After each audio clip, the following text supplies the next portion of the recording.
guys, welcome to another episode of SundownSurmisings. Yep. And this is kind of an interesting weekend because technically we had Memorial. Last week was your name, and now like, what did we just have last Monday? What was it? But the holiday itself isn't until I can't remember Pastor Gregory's name. He can't remember the holidays. So I have no idea. So anyway, we've also tried to make a few adaptations to the studio. Hopefully, you might not be able to tell, but we've adjusted some things. We've added some lighting, and hopefully it makes it a little better experience for you. But to that end, let me remind you, because I keep forgetting, don't forget to subscribe in the button down below. That way, it's the little notification bell. I'll put a little arrow kind of thing. But that way, you'll know when a new episode drops. So if you like that, I was going to say Mutt and Jeff show almost, really. I'm still okay.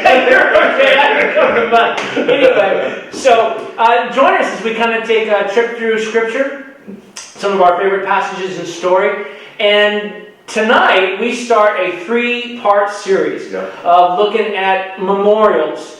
Thought it seemed appropriate being Memorial Weekend, and the next couple weekends are really graduation weekends, or what we would call milestone weekends, and that's kind of what a memorial is. It's really a milestone marker. And so we want to look at some of our favorite stories in Scripture dealing with memorials and milestones. And tonight we're going to start on one of PJ's favorite sermons, or favorite topics, texts, Joshua 4, 1-3. So, well, we kind of thank you for joining us once again. And Joshua 4, 1-3. Now, let me set the stage a little bit for you here, what's taking place. The Israelites have just come through a 40 years of journey, and the promise has always been out there, the promised land. And I strike that a little bit because when I was reading this again, it kind of struck me because we're living in a promise. The promise of Jesus coming back, the years that He's supposed to come back and give us a promise, or the promised land that we're waiting to go to heaven. So they're waiting for this promised land. You remember years ago they could have gone into the promised land, but they were discouraged because they were afraid of the giants in the land, and that it was too fortified for them to be able to go in. Grasshoppers in their side. Exactly. And we know that 2 men said, "Hey, this can be done. We think we can do this. We think we have, with God's help, all of us, we can go take this." And everybody else said, "No, we don't want to do that." And 40 years later, these 2 men are the only 2 of their generation going in, including Moses. And Aaron. And Aaron, that's correct. Now, Moses can't go in because he and God had a situation, a disagreement. They had a disagreement about how things were supposed to be. Yeah. But I want to tell you, over Christmas this last year, New Year's, I had a chance to go to Jordan with Mrs. Deming, and it was amazing. Went to Mount Horeb, and to stand there and see. And what's really cool about the story is the next day we read the story in Patriarch Prophets about Mrs. White, and Pastor Gregory put that right up here, and we'll give you the reference if you want to read that story. But the next morning, Mrs. Deming and I read the story about how God showed Moses not only the promised land, but all the way through time. Yeah, his heritage, what it would become of. Exactly, that picture, and then he dies. And he's passed away. And one thing about Moses, just so you know, it's really fascinating. It says his eyes had not dimmed, or his strength abated. Exactly, and he was still, he was still strong, and so he put to rest. And when we were on this tour, there was lots of people telling us where they think his tomb is where he's buried, or it's a secret that no one else can know. Now we as it's a secret because according to Jude, he's not actually buried, and obviously they don't read the New Testament. Correct. Because he shows up on the Mount of Transfiguration. Was that Luke 9 or something like that? Exactly. And it's him and Elijah. Yep. And so that's where he's buried. He's probably. No. Now, one of our colleagues, a good friend of ours, is named David Barr. Yes. And he works here with us on this campus. And one of his favorite verses is Joshua 1:9. It says, "Be strong and good courage," because Joshua is the next heir apparent. He's the next leader. He's the next one. And he's going to be the one who leads the people in the promised land. And it's interesting, if you start looking at the parallels of his experience of leadership and Moses.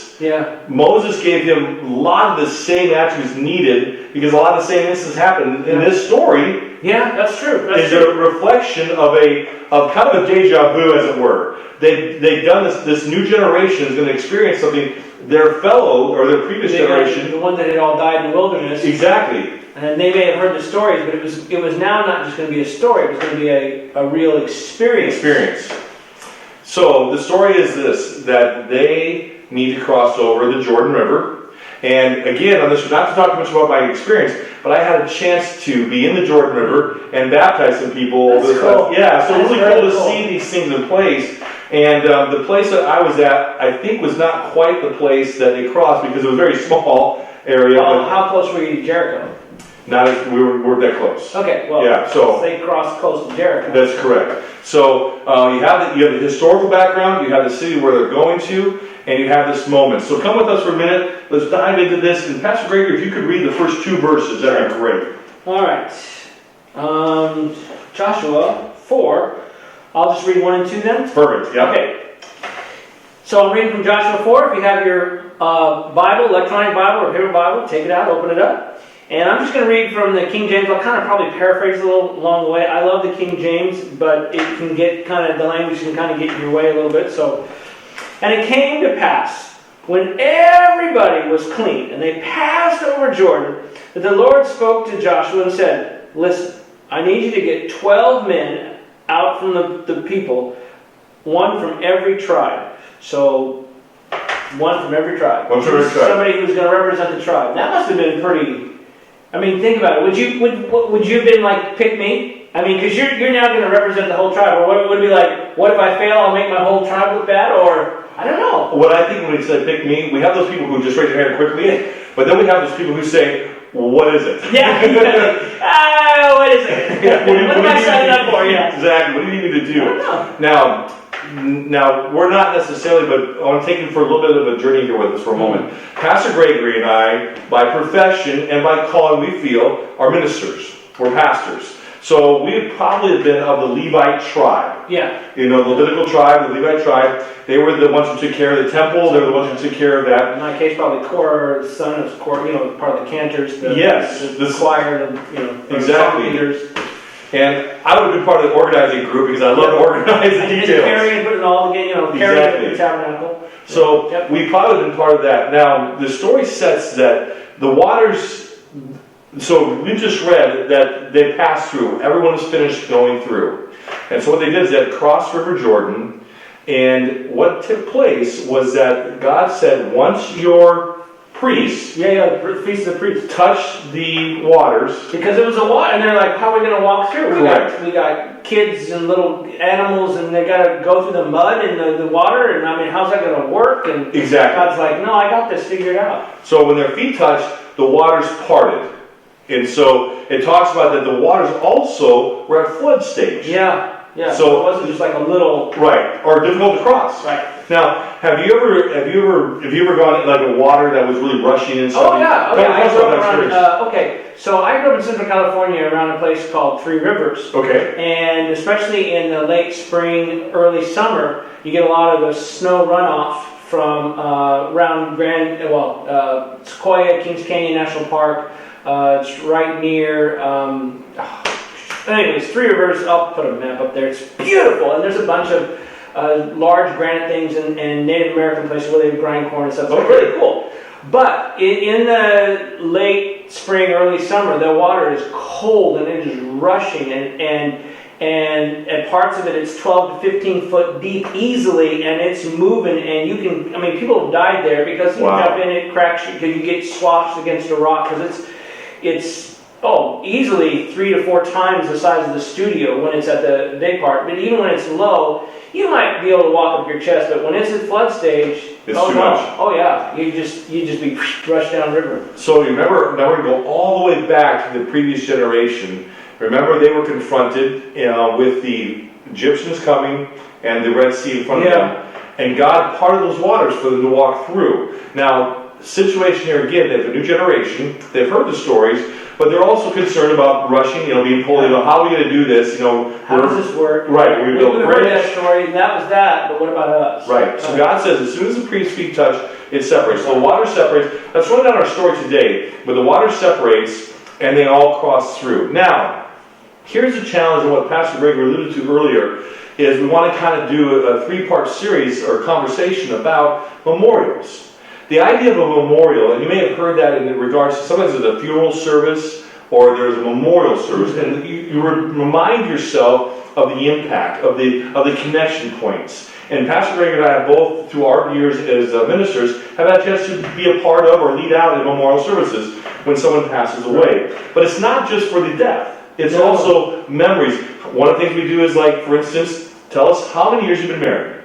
Okay, my wife's going to hit me with that one. September 11th in 1988, so was that almost 32 years. Okay, now, on the day after this weekend, on the 26th, Mrs. Deming and I will be celebrating 29 years. Awesome! So, I guess, no, we passed already. We passed it. But don't tell Mrs. Deming too. We're both in trouble. We'll just connect. Okay, and don't tell them this episode's dropped. We'll just say that it never happened. We're both in the doghouse. So, we might be spending a lot of time in the studio. So, understand that. So, the idea, and we have anniversaries for our birthdays. Because they're memorials to remember those moments and occasions. Yeah. So this story comes out that God wants them to do to remember this moment. And so you remember Pastor Gregory read that one person would have either raise their hand or was selected, how they were selected, to go over. Now, here's their assignment. Pastor Gregory, go ahead and take us to verse 3. It's verse 3. And I want you to tell them, saying, when you get out to the middle of the water, or river Jordan, where there's no water flowing, when you get to the middle of Jordan, out of that place where the priest's feet stood firm, take a stone, 12 stones, and you will carry them out over with you, and you will leave them where you stay the night on the other side of the river.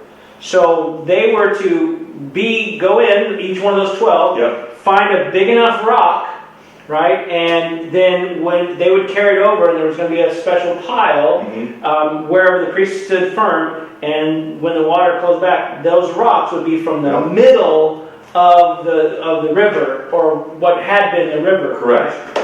And Pastor Gregory just hit on the point that I want to make. Not so much the rocks after the monuments. In fact, if you can, I wanted to put up a picture right here. Sometimes when you're out hiking, you find that people... cairn. Yes. I think, or I don't know how you pronounce it, but C-A-I-R-N, where they stack the rocks. Where they stack the rocks. Yeah. And show you kind of an example. And I'm not sure all the reasons why, because I don't do a lot of hiking. But I don't know why. We use them for markers backpacking. Okay. I led groups for years. So it's markers. Okay. So... see, that fits the same way. This is going to be a marker. But what I want to hone in on right now at this point is as we conclude this story, this memorial to start us off, do you hear where he said where they got him from?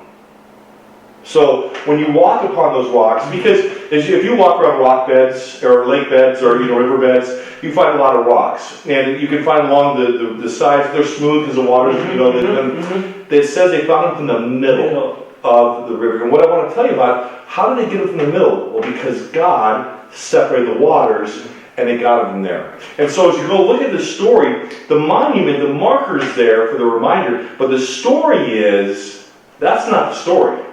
The rocks are the story. Where they came from. Wow, that's a good point. That's a good point. Because I was sitting there thinking, if it was through water, I could swim down and get a little rock, right? And you'd be like, oh, yeah, okay. But my guess is on competition, I've always wondered, if you were, like, let's say you were in charge of, the tribe of I don't know, Ephraim. Okay. And you're trying to do your tribe proud. Yeah. What would you do? You're on the big rock. You good, right? Absolutely. And the thing is, when you took that rock out and you dumped it on the other side, people would be like, there's no way you could have swum down and brought that up. Right. Because it'd be too heavy, you'd be drowning. You need all your strength just to lift it, and it alone will keep you down. But with the water parted, it was a forever testament that there's the only way this rock came out was when the water was parted, and it was from the middle. As I'm sure each one of those guys who volunteered or got chosen were big guys, and they're like, I'll have the big rock, or I'll have the big, whatever it was kind of this competition. In my mind, that's what I see. Absolutely. And so when those rocks came out, it was a stack, and it was like, wow. There's no way this could have happened without the water being parted. 100%. And folks, one of the reasons we love telling these stories and talking together with each other is because sometimes we miss those moments. Because understand this was at flood stage. Mm-hmm.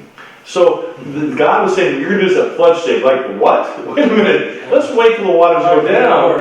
And he says, then I want you to get a rock in the middle of it, and when everyone's crossed over. So God has it under control. And the monument that he wants us to remember is that he has the ability to take our lives, and our monument to him is that adoration. It says, wherever you camp that night, I want you to place them and put them as a memory and a memorial to what has taken place. Now, here's the thing about memorials that I want you, as we look in the next couple of weeks together, is memorials are so important to me because, in fact, we have one every single week. You and I, as Seventh-day Adventist Christians, and those of us watching who are part of that same denominational faith, we have that idea that we have a memorial every 7 days. It's a reminder. So what I want to tell you about is, think about what memorials or memories you can put up as a memorial. Because when we lack faith, all we have to do is look back at that last memorial. Look at the stack of rocks. So when they got to Jericho, and they were thinking, how in the world are we going to defeat this? All they had to do was look at the past memorials. Oh, wow, nice. To see where we've been. Yeah, where they've been, and that God is still doing this. We can still do this. So, and I might say, like, looking back at where God was led in the past. Exactly. And that would be the marker that you'd set up. Yeah, that's good. That's good. I like it. Oh, there's actually so much more, and I've done some notes for this, but you know what? That's good enough. Pretty awesome. Thank you for joining us. And man, don't forget to subscribe. But that was really cool. I'm still kind of thinking about it. Set up some memorials. As this program that goes, it's Sundown Surmising, it's a tribute to the memorial that comes to us every week this Saturday. So, again, thank you. Don't forget to write to us. Principal at MontereyBayCathy.org. You need something to eat or something. I do. I'm losing it here. Tonight's not doing well. Principal at MontereyBayCathy.org and D. Gregory at MontereyBayCathy.org. Thank you for joining us for Sundown Surmisings.